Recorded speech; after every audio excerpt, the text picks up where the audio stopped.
عمران خان کی ساری توقعات ایک بار پھر اسٹیبلشمنٹ سے، لیکن اسٹیبلشمنٹ کا کیا جواب ہے؟ اور پھر آج وزیر اعلیٰ پنجاب دوبارہ سے پرویز الہی، اب اسمبلیاں کہاں جائیں گی؟ پاکستان کے اندر بڑھتا ہوا کورونا کا خطرہ، کیا ایک بار پھر لاک ڈاؤن کی طرف جا رہے ہیں؟ اور چوتھی اور اہم خبر، سندھ کے شہری علاقوں کے اندر بہادر کلچر ڈے، کس کس سیاسی جماعت نے انکار کر دیا اور کون کون غائب ہے؟ خبر ہم دیں گے۔ آپ یہ پروگرام اس وقت دیکھ رہے ہیں خبر کا اثر، انیس منصوری کے ساتھ۔ اگر آپ نے ہمارا چینل سبسکرائب نہیں کیا تو سبسکرائب ضرور کیجیے۔ آئیے گفتگو کا آغاز کرتے ہیں سب سے پہلے اور بڑی اور اہم خبر کے ساتھ۔ عمران خان کو ایک بار پھر مزید توقعات لگ چکی ہیں اسٹیبلشمنٹ سے۔ گزشتہ روز انہوں نے صحافیوں سے گفتگو کرتے ہوئے یہ کہا کہ اسٹیبلشمنٹ کے پاس مکمل طاقت ہے اور اسٹیبلشمنٹ چاہے تو وہ پاکستان کے اندر قانون کے نفاذ کو یقینی بنا سکتی ہے۔ در حقیقت انہوں نے پھر ایک بار توقعات لگائی ہے کہ اگر اسٹیبلشمنٹ چاہے تو موجودہ حکومت کے سیٹ اپ کو ختم کر کے دوبارہ الیکشن کروا کر عمران خان کو برسر اقتدار لا سکتی ہے۔ عمران خان کی عوامی توقعات اور عوام کے ذریعے انقلاب کی تمام امیدیں شاید کبھی رہی ہی نہیں ہیں، اور وہ ہمیشہ سے اسٹیبلشمنٹ کی طرف ہی دیکھتے رہے۔ سن 2011 میں جب انہیں لانچ کیا گیا اور لانچ کرنے کے بعد جس طریقے سے عمران خان کو ہیرو بنا کر پیش کیا گیا، جس طرح میں کہتا رہتا ہوں کہ جیسے عمران خان کو مہاتما بنا کر پیش کیا گیا اور پھر عمران خان کو اقتدار میں لایا گیا سن 2018 میں، جب تمام سیاسی جماعتوں کو بند کیا گیا۔ پاکستان مسلم لیگ نون میں نواز شریف کے ساتھ جو کچھ بھی ہوا، کراچی شہر میں MQM یا الطاف حسین کی قیادت کے ساتھ جو کچھ بھی ہوا، پاکستان پیپلز پارٹی کے ساتھ جو کچھ ہوا، خیبر پختونخوا میں ANP کے ساتھ جو ہوا، جمعیت علماء اسلام کے ساتھ جو کچھ ہوا، کس طریقے سے عدالتوں کو سرگرم کیا گیا اور عمران خان اقتدار میں آ گئے۔ صرف کچھ لمحے کے لیے اگر جیسے ہی پاکستان کی اسٹیبلشمنٹ اور جنرل باجوہ نے نیوٹرل ہونے کا فیصلہ کیا، ویسے ہی عمران خان کا تختہ گر گیا اور عمران خان کو شکایت یہی رہی کہ آخر وہ نیوٹرل کیوں رہے۔ انہوں نے نیوٹرل کو نہ صرف جانور کہا بلکہ میر جعفر کہا، میر صادق کہا اور نہ جانے کیا کیا کہتے رہے۔ مگر آپ اپریل سے لے کر اب تک کی یعنی کہ گزشتہ 8 مہینوں کے اندر ہونے والی تمام عمران خان کی سرگرمیوں کو دیکھیں، انہوں نے اگر بڑے بڑے جلسے بھی کیے ہیں، بڑی بڑی امیدیں بھی دلائی ہیں، تو اس وجہ سے وہاں پر جلسوں میں خطاب ہو کر انہوں نے یہی کہا کہ اسٹیبلشمنٹ موجودہ حکومت کو ختم کرے اور ختم کرنے کے بعد انہیں اقتدار میں لے کر آئے، یعنی کہ عام انتخابات کروائے۔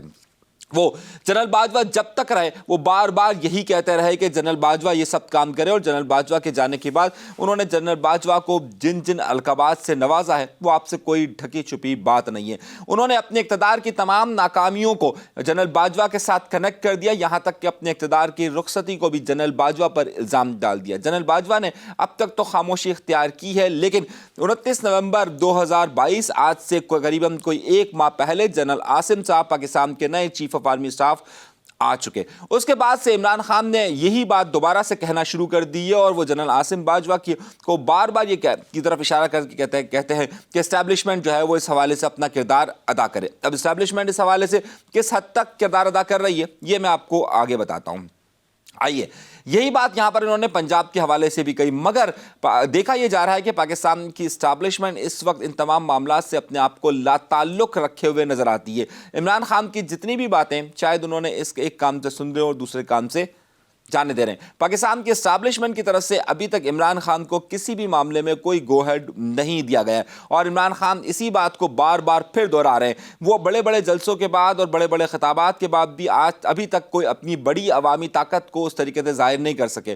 انہوں نے لانگ مارچ کرنے کے فیصلے کیے، لیکن وہ لانگ مارچ بھی ناکامی کا شکار ہوئے۔ عمران خان پہلے دن سے یعنی کہ اگر سن 2011 سے لے کر اب تک دیکھتے جائیں آپ، تو آپ کو یہ نظر آئے گا کہ عمران خان ہمیشہ ہی اسٹیبلشمنٹ کے کاندھوں پر آ کر بات کرنے کی کوشش کرتے رہے۔ گزشتہ روز انہوں نے جو صحافیوں سے گفتگو کی، انہوں نے ایک بار پھر اسی بات کا اندیا دیا کہ اگر اسٹیبلشمنٹ کے پاس طاقت ہے اور اسٹیبلشمنٹ کے پاس ہی تمام چیزیں موجود ہیں، اگر وہ چاہیں تو یہ تمام معاملات کر سکتے ہیں۔ انہوں نے یہاں پر ساتھ ساتھ جنرل باجوہ پر سخت الزامات عائد کرتے ہوئے یہ کہا کہ انہوں نے جب شہباز شریف کی جیل میں تھے اور ان کی طبیعت خراب ہوئی تو पाकिस्तान के उस वक्त के chief of army staff general Bajwa ने शहबाज शरीफ की क़यादत की थी, उस पर भी इमरान खान ने शदीद नाराज़गी का इजहार किया।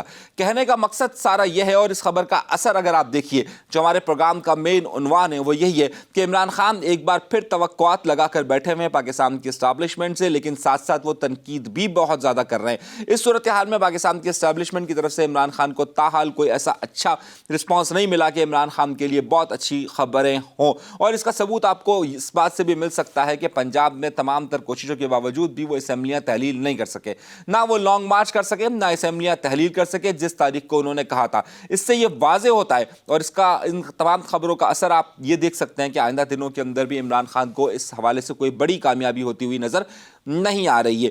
दूसरी तरफ पंजाब के अंदर भी सूरत हाल बिल्कुल ऐसी है। परवेज इलाही जो चाहते थे वो करने में कामयाब हो गए और असेंबलियां मुअत्तल तहलील नहीं हुई है। शहबाज शरीफ साहब या मौजूदा हुकूमत ने जो बलीगुर रहमान साहब के जरिए काम करने की कोशिश की, उसमें भी वो नाकाम रहे और परवेज इलाही को फ़ायदा हुआ। इन दोनों सूरत हाल में ना पीडीएम की जीत हुई है, ना ही इस वक्त जो है वो इमरान खान की जीत हुई है, बल्कि अगर जीत किसी की हुई है तो वो सिर्फ और सिर्फ परवेज इलाही है। इस पूरे गेम के अंदर परवेज इलाही को मुकम्मल तौर पर फ़ायदा हुआ है। और अब जो इमरान खान ये समझते थे कि वो 25 तारीख को असम्बली को तहलील कर देंगे, अब वो फार्मूला तो चला गया और 23 तारीख को वो कर देंगे। 23 तारीख तो अब चली गई और अब 11 जनवरी की बात हो रही है। उससे पहले ये बात भी हो रही है कि परवेज इलाही एतमाद का वोट हासिल करेंगे। क्या वाकई में परवेज इलाही एतमाद का वोट हासिल कर सकेंगे?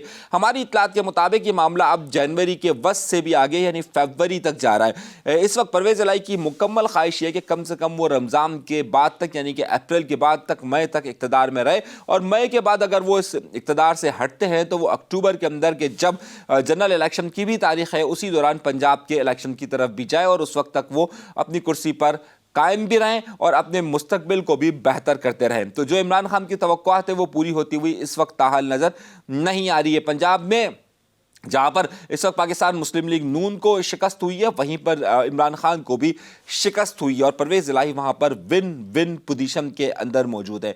तीसरी बड़ी खबर जो है वो हम चलते हैं इस हवाले से कि पूरे सिंध के अर्बन एरियाज़ के अंदर महाजर कल्चर डे बनाया जा रहा है। अगर आप इस महाजर कल्चर डे को देखें तो मुख्तलिफ लोगों की तरफ से जारी करदा इस महाजर कल्चर डे पर काफ़ी तनकीद की जा रही है, और इस तनकीद की सबसे बड़ी वजूहात ये कि इसमें जो सियासी अहम अंसर है कि इसमें जो मुख्तलिफ सियासी जमातें उनका कहना यह है कि ये शायद किसी एक कॉर्नर से प्लांटेड किया गया है। पाकिस्तान पीपल्स पार्टी सूबे की हुक्मरान जमात है और इस तरीके से उन्होंने सिंध कल्चर डे में अपने तमाम चीज़ों का मुजाहरा किया। इस तरीके से वो यहाँ पर इस वक्त महाजर कल्चर डे पर नज़र नहीं आ रही है।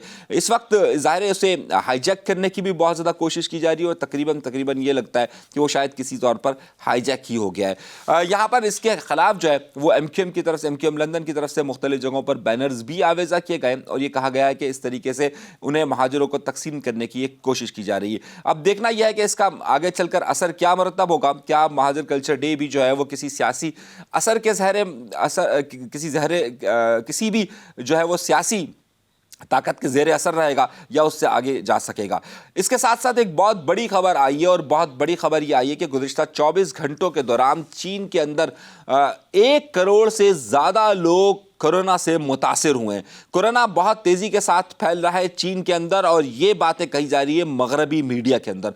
मगरबी मीडिया में बड़े बड़े मीडिया हाउसेस को अगर आप देखिए तो इस वक्त ये इतलात फैलाई जा रही है कि चीन के अंदर गुज़िश्ता 1 हफ्ते के अंदर कोरोना की शिद्दत में बहुत तेज़ी आई है और ये तेज़ी इस हद तक बढ़ चुकी है कि वहाँ पर जो शमशान घाट है उसमें जगहें मौजूद नहीं है, हॉस्पिटल फुल हो चुके हैं। और जिस तरह मैंने आपसे कहा कि ये रिपोर्ट किया गया है कि गुज़िश्ता 24 घंटे के अंदर 1 करोड़ से ज़ायद वहाँ पर अफराद के अंदर कोरोना की तस्दीक हुई है। उसके बाद से पाकिस्तान और दीगर ममालिक के अंदर भी खतरे की घंटियां बजाई जा रही हैं। आज से ये सिलसिला शुरू हो चुका है कि एक बार फिर पाकिस्तान के अंदर कोरोना के फैलने का खदशा जाहिर किया जा रहा है।